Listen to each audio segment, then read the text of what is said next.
Welcome back, aliens. My name is Navin Reddy, and in this video, we'll talk about a private blockchain, which is Hyperledger Fabric. Now, we have talked about blockchain. We have talked about the public blockchain, which is Ethereum. In fact, you will find a link of that playlist in the description where we have talked about blockchain, we have talked about public blockchain, and all the basic concept. The thing is, blockchain is booming, right? So in future, we are moving towards Web3. That's the focus, right?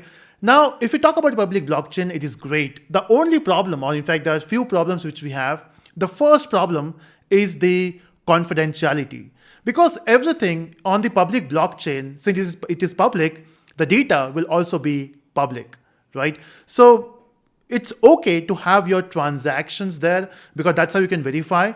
But then if you talk about companies, for them, secrecy is very important. So how they are going to use blockchain? Of course, they are using their own databases. They want to make sure that the data is secure. Now, if we say that blockchain is great, which is great, in fact, they know blockchain technology is great because it provides you something called a decentralization where no one owns the data.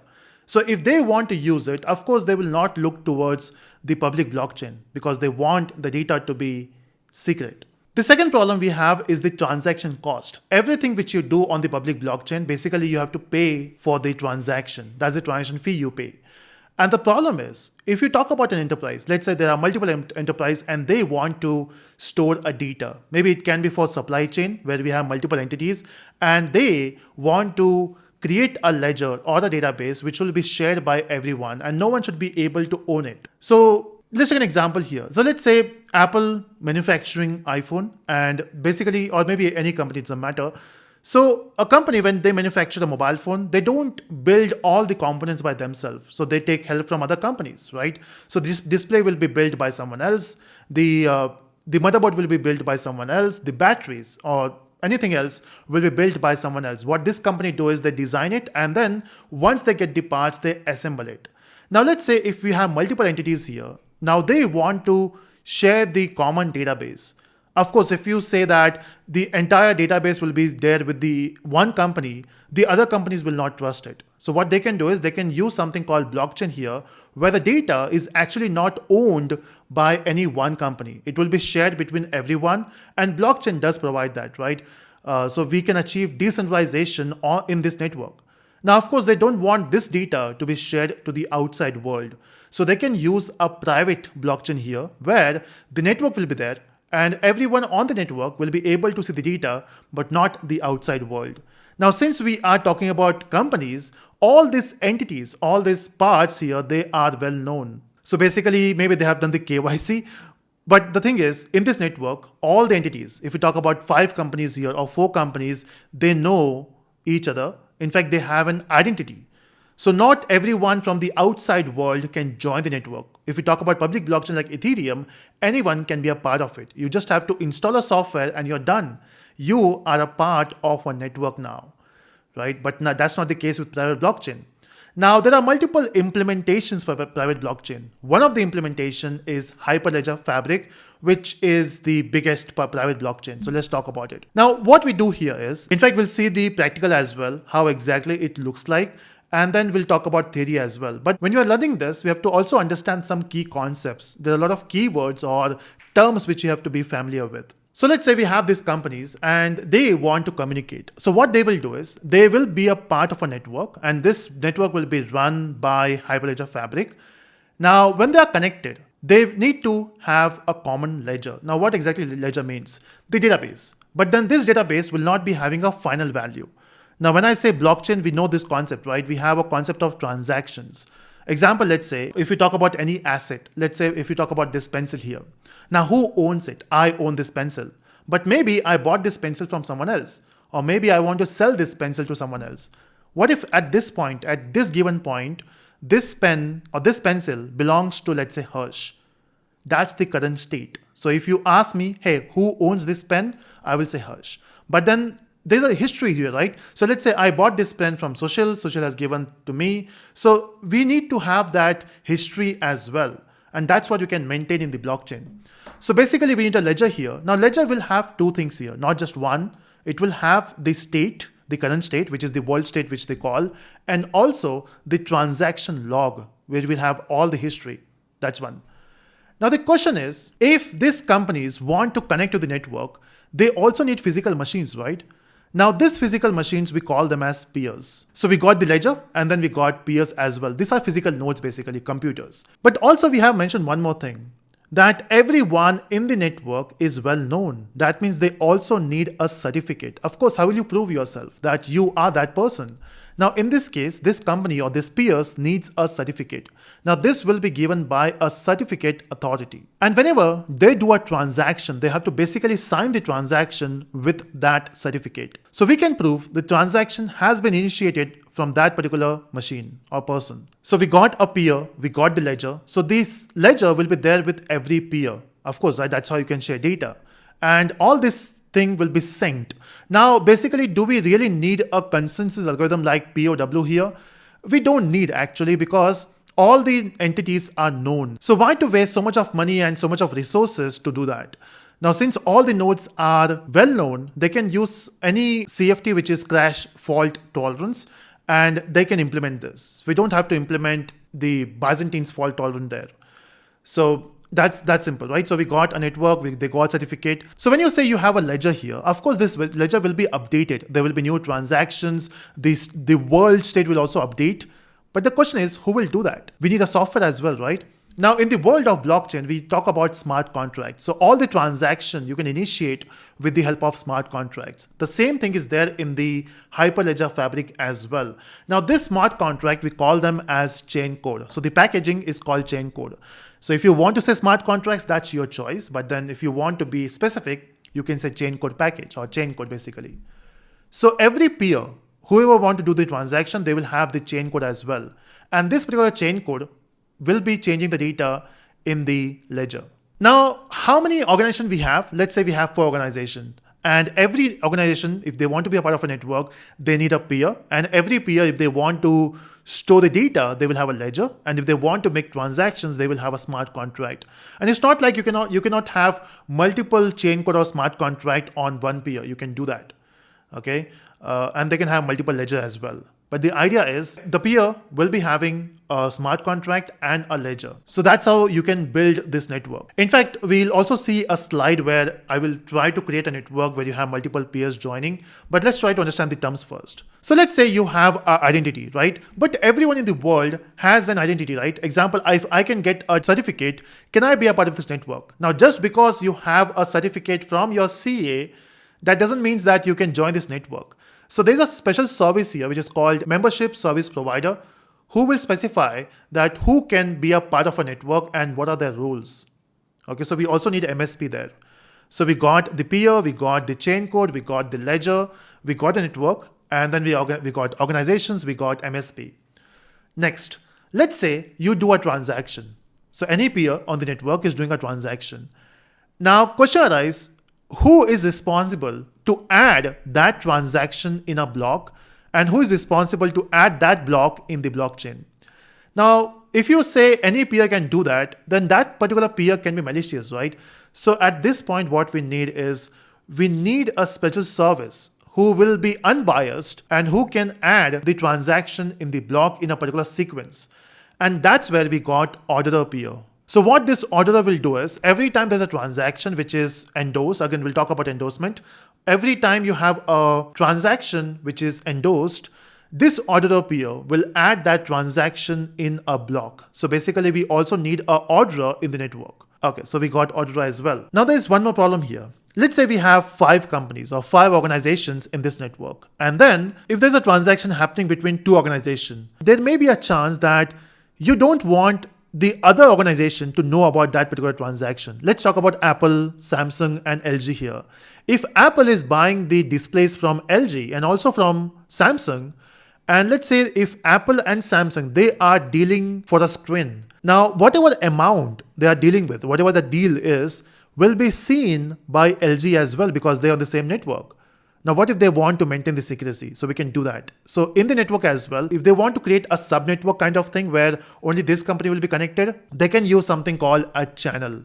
In fact, if you want all the companies to connect, even then you create a channel. If you want only 2 or 3 companies to communicate, you will create a channel. So in the same network, we can have multiple channels. So this is particular network, right? But then we talked about chain code. We talked about a chain code will be able to change data in the ledger, and that's what we want, right? We want to maintain the transaction. The problem here is who is initiating this chain code? Of course, in the network, you can't simply go into network and change something. You need to basically, you will be outside the network as a normal user. If you are working for that company and you say, okay, I received 15 screens from Samsung. If I'm working for Apple, if I can just simply say, I received 15 screens from Samsung. Now at this point, where I'm sitting, I'm basically outside the network. So we also need applications which is outside the network communicating with the chain code, right? So we'll also have that. Now to understand this more, what I will do is I will share a slide with you. So we are trying to basically understand the key concepts here. So let's design a network. So when I say you have a network, there are some terms here. We have organizations, we have network configuration. We'll not see that network configuration here. We have certificate authority, we have orderer, we got consortium. So let's say if two companies want to do something, they want to create a new channel, that's one consortium. We got channels, we got channel config, because if you are creating a channel which basically allow two companies or three companies to communicate, we have to also specify the configuration. I mean, who can join this channel? Anyone can join this channel? Or maybe if Apple and Samsung are communicating, LG will say, okay, I want to be a part of the channel to see the deal. So you can specify those things in the channel configuration. And also we got peers, we got ledger, and then we got smart contract. So let's design a network. So let's say we have this network here. And in this network, the first thing you need is an orderer peer. Now this orderer, as I mentioned, is responsible to add your transactions in the blockchain, right? Or in the block basically. And that block will be distributed to all the peers. Now to get an orderer, of course, even the orderer needs a certificate. Now who will give it? So we have a certificate authority. Let's say we got CA4. And since we have multiple companies here, they can get the certificate from the same authority, or they can get from multiple authorities, different authorities basically. Now in this example, we are going for different authorities. So orderer will also have a ledger, which they want to update, of course. And they might have multiple ledger for different channels. We'll see that later. But yeah, basically we need a different certificate authority. Now let's say we got a channel here, and I want in this channel for multiple companies to connect. So let's say when we say R3, that's one organization. So we have to basically create a channel configuration where we have multiple entities. They are coming together and they are saying, okay, let's create a channel where we'll all communicate. Now from each company, that's their choice if they want to have a peer. So let's say from R1, we got one peer, a physical machine basically, and that peer will have a ledger and that will be connected to the channel, right? So who can access this channel now? Only P1. So if you want to connect to P1, basically, let's say there's an application outside the network. If they send a request, they cannot directly change data in the ledger. They have to basically communicate with the smart contract. So let's say we got S5, which is a smart contract. So A1 will be communicating with S5 to change data in the ledger. So we got one more peer from second organization, and you can match the color scheme there. So P2 belongs to R2 and P2 even have L1. It is connected to this channel. And who can connect? As I mentioned, it will be mentioned in the channel configuration. And of course, P2 will also have a smart contract if they want to change something. So that's how basically you can create a channel here. So let's say we also have P3 now. Now P3 says, I also want to connect with this channel, and they can do that because if you see the channel configuration for C1, it says there are 4 organizations who can be a part of it, right? So even P3 wants to be a part of it. Now P3 can be a part of one channel, or it can be a part of multiple channels. In fact, all the peers can be a part of multiple channels. So let's say we got one more channel here, which is C2.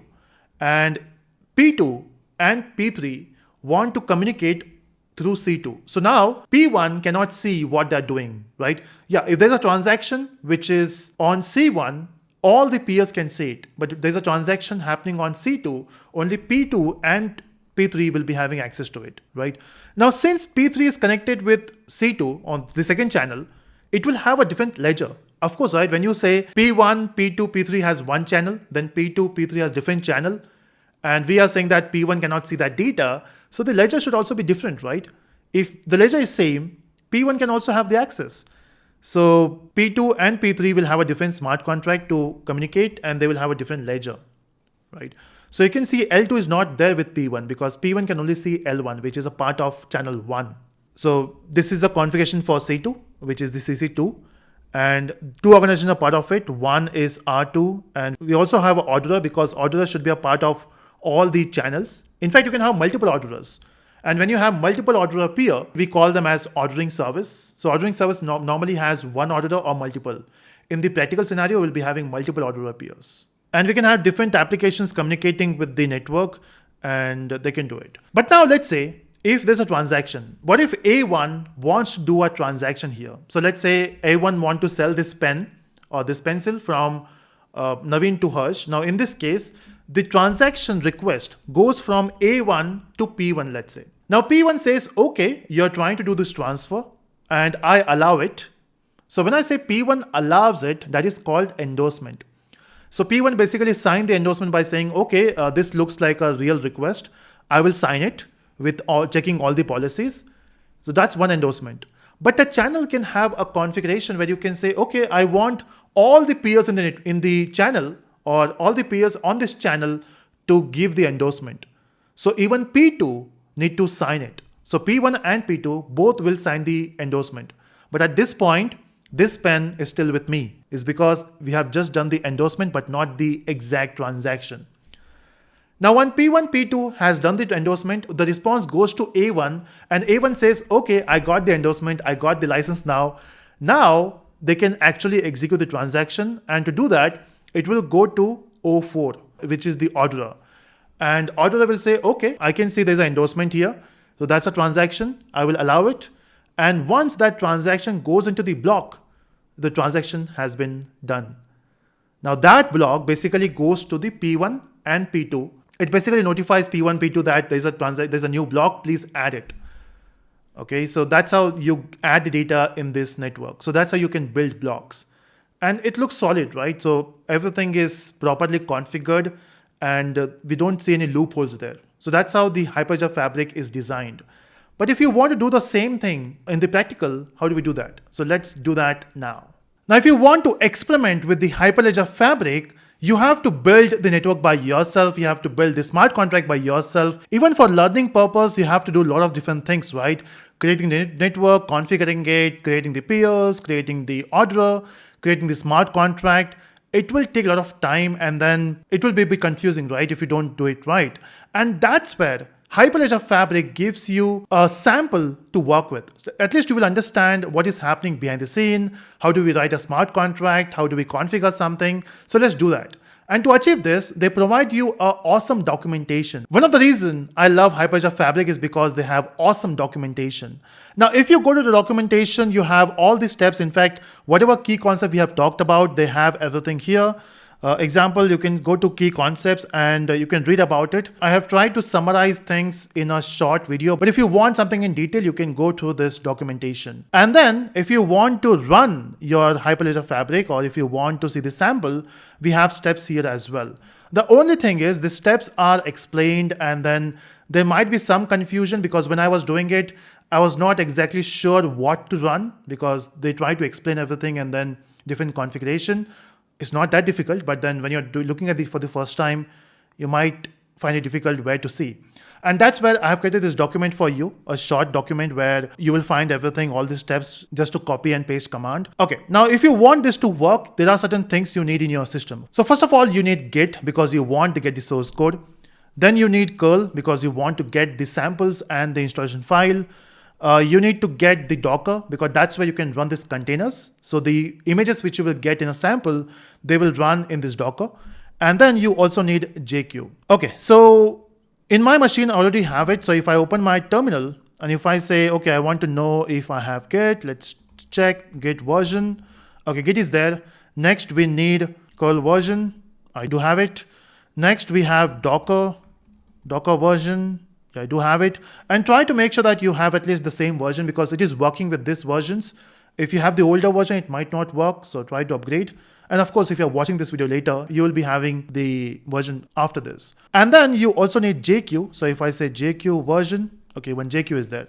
Now, once you have everything set up, in fact, it's easy to download. You can just go to Google and search for Git, search for curl and search for JQ. You'll be having there. The next thing we'll do is we'll create a directory or a folder where you will have all this thing. And basically, if you want to work with this, Mac works perfectly. Linux-based distribution also works. For Windows, you have to do some additional setup. You have to enable your WSL, which is your Linux subsystem, and you have to install all this softwares there. Okay, so let me create a folder. I will call this folder as Fabric, and I will move to that particular folder. And then I will see it is empty at this point, right? Now, once you have this folder, you basically need to get a script, a shell script, where it will have all the steps for the installation. Now, you can get that script from here. You can simply copy this, and you will find this documentation in the description. I will have a link there. I will just copy this and paste it here. So what it will do is it will download this script, which is install-fabric.sh, and it will also give the execution access to it. And if I say enter, done, installation file is done, is because it was a small file. And if I say ls, you can see we got a file. Now you need to run this file. The only thing is, to run this file, you need a Docker. If you don't have a Docker running, it will not work. So you can see my Docker is already running.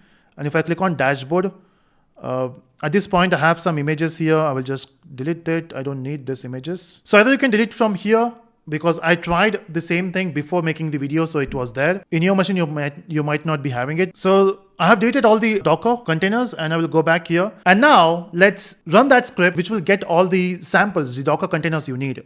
So to do that, I will say /install fabric.sh, enter. And you can see it will try to download the samples. It will take some time to download. So let's skip it there. So you can see all the samples are there. If you scroll down, you will get all the samples here. So this is the containers we got. We got Fabric tools, we got peers. Now all the things, the peers, the orderer, it will basically download the execution for that, or the containers, and you have it here. So basically the container is not running, it is basically there to use it. Now if you say ls, basically here you will get in fact you got a folder, this file was already there. The folder which you got is Fabric samples. And if I go to Fabric samples, you will see there are a lot of different folders here. Now, of course, there are a lot of folders. The important thing here is the test network. Remember, if you want to use it, you need a test network there. So that's your test network. And next, we are also going to see an application which is the asset transfer basic. So what I will do is, let's first start the network, and then we'll see what is that transfer means. To do that, I will just go to the test network folder here. And if I say ls, you can see we got all these particular folders and files. So you got readme to read about it. So we have monitoring, we have here monitor Docker. Now this file is important, which is network.sh. Now using this network.sh, you can start your network. You can up the network. Once your network is up, you can create a channel, and then you can deploy your smart contract on the peers and on the channel. So we'll do that step. So first, let's up the network. So I will simply say network.sh. There are two commands. Basically, you have to say down first. Is because why you will do down is because maybe you are doing this for the second time. Now, when you already did it, the containers will be available in the Docker. So you have to make sure that you down the network so it will delete all the Docker containers. Remember, I've deleted those things manually. You can do that with the help of this command, down. Now, since I know I don't have anything, but still let's run this. So when you say down, it will try to delete all the containers. It says it's already deleted, so no problem. I will say ls, same thing. And now I will say up. Let's up the network. Now when you say up the network, it will take some time. And if you see the steps, it's important. So basically what it's trying to do is, it's trying to create these certificates and keys so that you can communicate. So you can got CryptoGen tool here, which is using. Then it creates two companies. In the network, we have multiple companies, but just for the sample, we got two organizations here. We got org1, we got org2. And in that, we'll be having peers as well for each organization. So we got one peer per organization, right? So we got peer 0, org1, which is the first peer for the first organization. We got peer 0 for org2. We got one peer for the second organization, right? And then we also need an orderer peer, which we have here. And then it tries to run the container. You can see this is running now. So containers are running. I know it's messed up, but then if you see your Docker, in fact, you can see Docker containers from here as well. So you will say Docker ps-a, and you will see the containers running. If I say update, now I think it will visible. You can see we got Fabric tools, one container. Then we got Fabric peer, we got Fabric orderer. Now we got two peers for two different organizations. You can see we got peer here as well. And it also has a name. So you can see we got the peer here, and then we got peer here. Okay, so we got the peers running as well. You can also check that from Docker. If you click on dashboard, and if you see, we got compose here, we got 2 peers, orderer, and a CLI to use it, which is the Fabric tools. Okay. Now, once you got a network, once you got peers, it's time to add those peers to the channel. How do we do that? For that, we have to add a command, and you can just get the command from here, which is, in fact, we did this. We got the containers, we moved to this particular folder, and then we have done the up the network. We have checked for the containers. Now it's time to create a channel. In fact, if you want to create a channel, so you can say /network.sh. You can use this command, which is create channel. And then you can also specify the channel name, which is by default my channel if you don't mention. So what I will do is I will go back here and say network sh, and I will say create channel. Do this only after upping the network. So if I say enter, you can see it will try to create a channel now. And you can see we got the channel here, and the channel is getting created. So if you can see, it will also create certificates for it, and creating the channel, my channel, which is a channel name. And then everything is good. So we got stress 201. So who are the part of this channel? So it says peer is joining. There are 2 peers who are joining it, peer from organization 1 and peer from organization 2. Also, it will also add the orderer here. So if you go down, channel done. So the order will be also part of this channel. So we got the network ready. We got the peers ready. We got the channel ready. It's time to deploy the chain code. Now the chain code is already there. If you go to the folder again, let me open that folder from my Finder or the Explorer. So I'm into the Fabric folder. And if I go to Fabric samples, you can see we got so many folders here. So we got this as a project, which we are going to run, which is the asset transfer basic. This is the project we want to run. Now in this, we have chain code here. So if you can see, we have this chain code available so we have the same logic with different languages. So Hyperledger Fabric supports Go, Java, JavaScript, and TypeScript. The major support is for Java, Go, and for TypeScript. So let's use that. So we can see we got Java code and TypeScript. So what I will do is, for this example, we'll be using TypeScript here. So we can just deploy this TypeScript chain code on the channel. Now I also want to show you the code for this. So what I will do is I will open my VS Code, and let's open that folder. So you can see we got asset transfer basic. And if you go down, we got a chain code here. Let's select TypeScript. We want to see the code for that. And if I click on open, so this is your smart contract, which is your chain code. Now, if you see the package.json, you got a lot of different stuff here. So we got this dependency, which is the Fabric contract API. We got Fabric shim for connecting, and then other tools. It has a certain script as well when you run this code. So when you say start, it basically start the chain code. So you can see Fabric chain code node start, it will start the chain code, and yeah, things are there. So if I open the SRC, we got an asset here. Now what is the asset? So let's say this particular chain code allows you to transfer the asset. It can be a pen, it can be this remote, any asset which you have. So basically every asset will have an ID, every asset will have a color, every asset will have a size, a owner, and the value. So when you say owner, who is owning it? Value, then size if you want to have a specific item. So we can say size of this particular pen, size of this remote. We got color. Yeah. So this is the asset. Next we have is asset transfer. So every time you do a transfer, this particular contract will allow you to have a ledger as well. Right? Now, when you have a ledger, by default, the ledger will be empty, right? What we want is we want some data there. So we got this init ledger function. Try to remember this function name. So we got init ledger, who is responsible to initialize the ledger with this particular asset. So we got asset 1, blue, owner is this, asset 2, owner is this, asset 3, owner is this, asset 4, owner is this, and then we got 6 asset. Now, what if you want to create an asset, a new asset? So in that case, you can call this particular method, which is create asset, and it will do the asset creation for you. So every time it runs, it basically edit your transaction. Again, it will send a proposal and it will be confirmed by the orderer. Then the ledger will be updated, right? So you can see it is using put state. That's how you add data. In fact, in initialize also we have put state. Then what if you want to read? In this case, again, it will use the context for the smart contract, and then it will try to read. So for the read, we have the method which is get state. And for update, we have again put state, but we have to also verify if the item is there, if the asset is available there. You can also delete your asset with the help of delete state, and we can transfer the asset as well. So I can transfer this asset from one person to other person, right? That's what we have here. So we are changing from the old owner to the new owner. That's what we have done here. So this is how basically you can change. In fact, we also have get all asset if you want to print everything. So this is the particular smart contract, right? This is your chain code, and this will be available on the peer. Okay, now how do we install that? How do we deploy this particular chain code on the channel?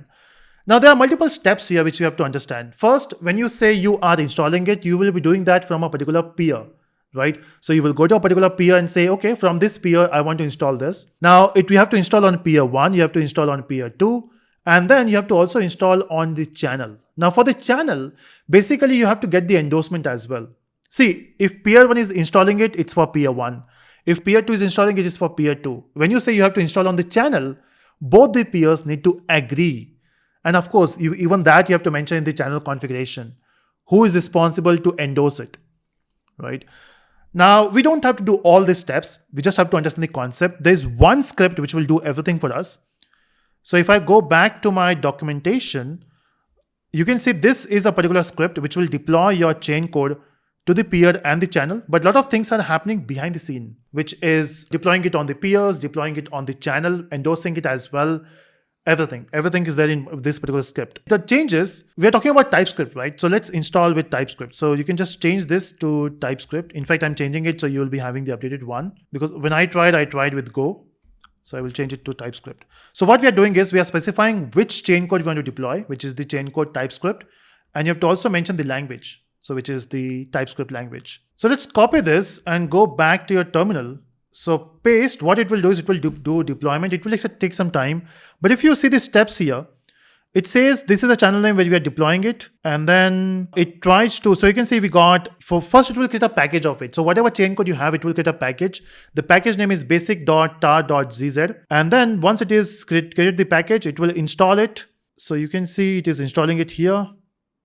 Packaging done, installing is here. So you can say peer 1 is installing it. Then peer 2 will also install it. So you can say peer 2 has installed. And then even the channel. Now for channel to do that, it will also do some endorsement. So you can see we have to approve. Basically, it's not endorsement, it is approving. So both the peers need to approve. So this is where it is approving it. So you can say it is approving from peer 1. Now org1 is approved, org2 still not. Then it will try to approve from org2. So you can, this is from org2. And then if once both have agreed or approved, now the chain code will be committed to the channel. Now, once it is done, you have your network ready, you got peers ready, you got your chain code ready. Now it's time to run something. Maybe you want to create the asset, maybe you want to get all the asset. How do we do that?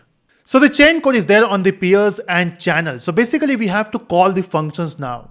So basically we need to initialize the ledger. So we want to add some asset, and then we will also try to read it. Now to do this, we have to go to the individual peers. Of course, you can do that from the application, from the outside network. If you want to try that, you can just open your folder and you can see there are some application gateways. So basically we got the Fabric gateway in version 2.4, using which you can actually interact with the network. Right, so you can run this application and you can connect with the network through the application. So these are the applications. But then the demo which we are going to see now is we'll try to call the chain code directly from the peers. So imagine you are using the peer directly in the network. So someone physically sitting with the peer and they are passing the commands. Now how do we do that? Now first of all, how do you get a hold on the peer? Because if you see, if I say ls here, peer is not here. So if you see where the peers are available, you can just go to your folder, which is the Fabric samples. And if you see a bin folder here, when you open this, this is where you have your peer. This is where you have your orderer. So basically, if you want to execute them, you need to get this path. And the way you can do that, you can just copy these two things. You have to export the path for the bin and also for the config, for the configuration. So we'll just go back and paste. So we have done the path set done. And now we need to go to the peer. Now, how do you go to a particular peer? So now since we have two peers, if you want to go to the peer 1 or peer of the org1, you just need to export this particular environment variables, copy this. So basically this is where you are specifying who is your local MSP, which is org1.msp, who is your root certificate, and then MSP configuration and the IP address and the port number for the peer. So IP address, since in the same machine, I will say localhost, and the port number is 7051. I can just paste this. So by doing this, we are acting as a peer of org1. Now, since you are with the peer, now what you can do is you can invoke a function called initLedger. Now, since the ledger is empty, if you want to initialize the ledger, this is a function you have to call. Now, to do this, it's not just about reading data, right? Basically, you are trying to save data in the ledger. That's a transaction. Now, when you say transaction, you have to make sure that you are signing a transaction, you are informing your orderer that you have created a new transaction. So all these steps are here. So basically, you are invoking a chain code, and then you are providing the certificate for signing. You are also informing your orderer about this. And then you have to also mention that even the organization 2 needs a certificate for that. So it will verify from the org2 as well. And then once everything is done, it will basically try to call this method, which is called initLedger. Now, since you're not passing any data, so arguments are empty, I will just go back now and paste this. I guess I've not copied. So copy this to initialize your ledger. And done. Now you have your data in the ledger. Okay. Now, how do we know that the data is there? So we have to fire a query. So what you can do is you can use this particular command. Now, this time it is not this much of length, is because you are just reading data. Now, when you're reading it, you don't need to sign it. You don't need to get the endorsement. You can simply query from the ledger. Now, since you're a part of this channel, you can query it. If you are from outside the channel, you can't do this. So if I say enter, you can see we got all this data here. So this is your asset 1, owner is this, color is blue, and then all the values. Then we have all the asset basically. Okay, now query done. What if you want to transfer the asset? Now which asset we are transferring? So if you can see asset 6 here, which belongs to Michael. Now we want to change the owner. Now the new owner will be Christopher. If you want to do that, you just have to copy this. This is the same thing we did for the initializing ledger, because we are changing something. Now, when you change, you have to get the endorsement from the org1, from the org2. Let's copy this. And the function which you're calling is transfer asset. And the arguments is this two, asset 6 going to Christopher. Let's do that, enter. And that is one transaction done. If you want to check this, you can fire the same query for fetching data. And now if you can see, the asset 6 owner is Christopher. So transaction done, right? Okay, so we are verifying this from the peer of org1. How do we know that the update has been done for the org2 as well? So what we can do is, now we can set the environment variables for org2, and you can see the change here is MSP has been changed. And then we also have a change of the port number. So the peer 1 is running on 7051, peer 2 will be running on 9051. Let's say enter. Now we are using peer 2. Now with peer 2, let's fire the same query for reading data. And you can see for peer 2 as well, the owner of asset 6 is Christopher. That's the power of blockchain. The thing is, no other entity or no organization is basically owning this data. This is decentralized. And now once everything is done, you can simply down the network, so that it will remove all the containers. It's always a good idea to down the network once you have used it. So yeah, that's the basic idea or the run through of Hyperledger Fabric. We have seen the theory and the practical. Let me know in the comment section if this was helpful. I will try to make some more videos on some more tools. Thank you so much for everyone for watching this video. Make sure you subscribe, hit that like button, and do comment your thoughts. Thank you so much. Bye-bye.